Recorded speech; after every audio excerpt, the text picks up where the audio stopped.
Hi friends, please subscribe to Amravati Media and press the bell icon for more latest updates.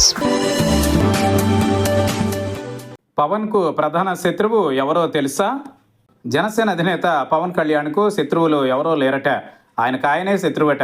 ఈ మాట అంటుంది ఎవరో కాదు, నెటిజన్లు ప్లస్ జన సైనికులు. జనసేనాని 10 కాలాల పాటు రాజకీయాలలో ఉండాలని కోరుకున్న వారు సైతం ఇదే రకమైన అభిప్రాయాన్ని వ్యక్తం చేస్తుండడం విశేషం.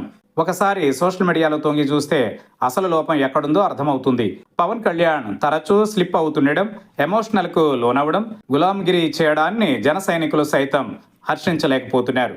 పవన్ కళ్యాణ్ అసలు తాము అలా ఊహించుకోలేదని, ఆయన రాష్ట్రానికి ఒక దిక్సూచిలా నిలబడతారని, ఆయన వల్ల రాష్ట్రం అభివృద్ధి మరింత వేగంగా జరుగుతుందని భావించామని చెబుతున్నారు. పవన్ కళ్యాణ్కు లక్షలాది మంది అభిమానులు ఉన్నారు, లక్షల సంఖ్యలో కార్యకర్తలు ఉన్నారు. సామాజిక వర్గం ఎటూ అండగా ఉండనే ఉంది. పవన్ కళ్యాణ్ను సినిమాల్లో హీరోగా చూసిన వీరంతా రాజకీయాలలో మాత్రం ఆయనను ఇలా చూడలేకపోతున్నామని అంటున్నారు. సిల్వర్ స్క్రీన్ మీదే కాదు, పొలిటికల్ స్క్రీన్లోనూ ఆయన తల వంచకూడదని ఆయన అభిమానులందరూ ఆశించడాన్ని ఎవరూ తప్పు పట్టలేరు. ఎందుకంటే ఆయనలో ఒక చోదక శక్తిని చూశారు, ఒక నిప్పు రవ్వను చూశామంటున్నారు. అలాంటి పవన్ కళ్యాణ్ తరచూ తన వ్యాఖ్యలతో తనతో పాటు తన పార్టీని కూడా రాజకీయంగా ఇబ్బందులు పెట్టే ప్రయత్నం చేస్తున్నారని ఆయనకు ఎవరైనా చెప్పాలంటూ జనసేన కీలక నేతలను పవన్ అభిమానులు అభ్యర్థిస్తున్నారు.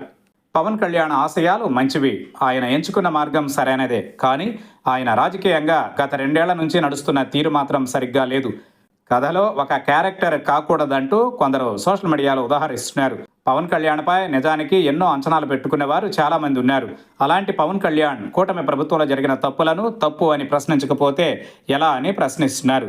టీడీపీకి పవన్ అవసరం ఉందని, కూటమి ప్రభుత్వం పవన్ అనుకున్నట్లు కొన్ని దశాబ్దాల పాటు కొనసాగాలంటే ఆయన వాయిస్ పెంచక తప్పదని హెచ్చరిస్తున్నారు.